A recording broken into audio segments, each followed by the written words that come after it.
Let's say you want to get the benefit of doing intermittent fasting, yet you also want to gain muscle. How would you do it? Well, there's several factors here. Sometimes people have this idea that they have to spike insulin to grow their muscles. So they're going to do carbo loading because, after all, if you stimulate carbohydrates, you'll trigger insulin, and insulin is an anabolic hormone.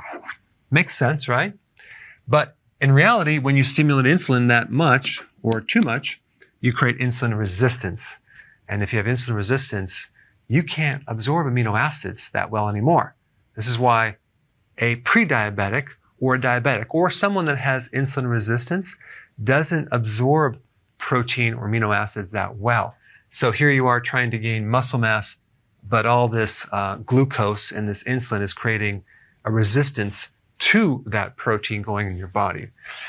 There's this product called Serious Mass, and I have a picture of it right here, where you're supposed to take this product and bulk up, right?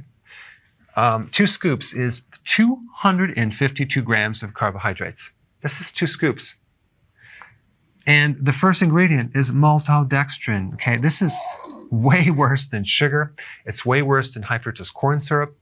It's like 110 on the glycemic index.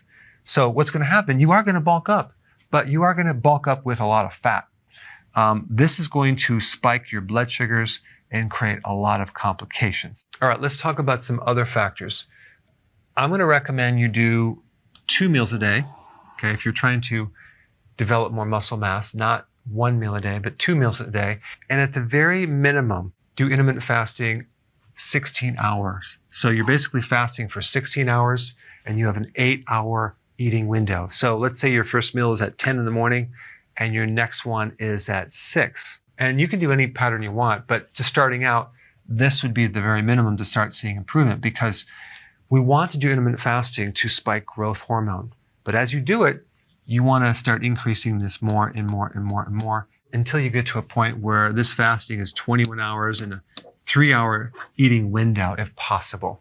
We also have to make sure that there's enough calories in your meals too, because if your meals just don't have enough food, it's going to be really hard to grow muscle. So you're going to have to determine how many calories you need, but the average person will probably need somewhere around 1,500 calories per meal or a little bit more. All right, the next thing that's really important is exercise volume.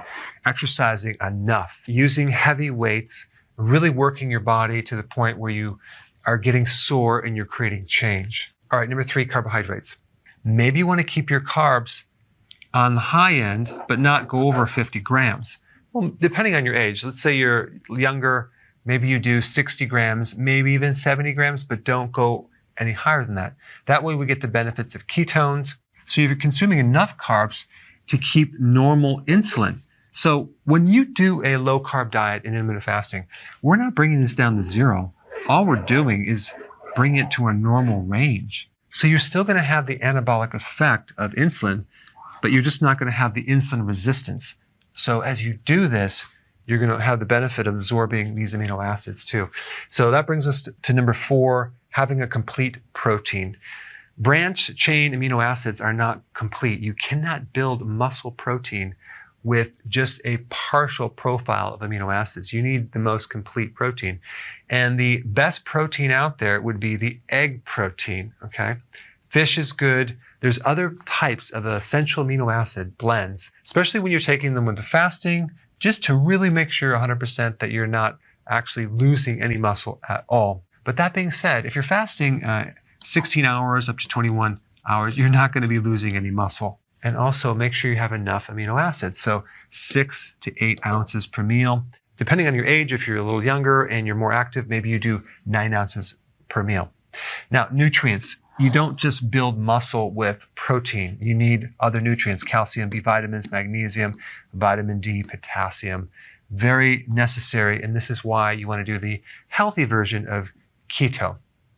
Some other factors that can slow you down is having high cortisol. That's the stress hormone. And that can come from not sleeping. So sleeping increases growth hormone, and cortisol inhibits growth hormone. So this is one way to really create a loss of muscle mass. And this is one problem with women going through menopause, is the adrenals are backing up the ovaries, and there's a spike in cortisol, And a lot of times they have a loss of muscle, and it looks like fat, but it's atrophy.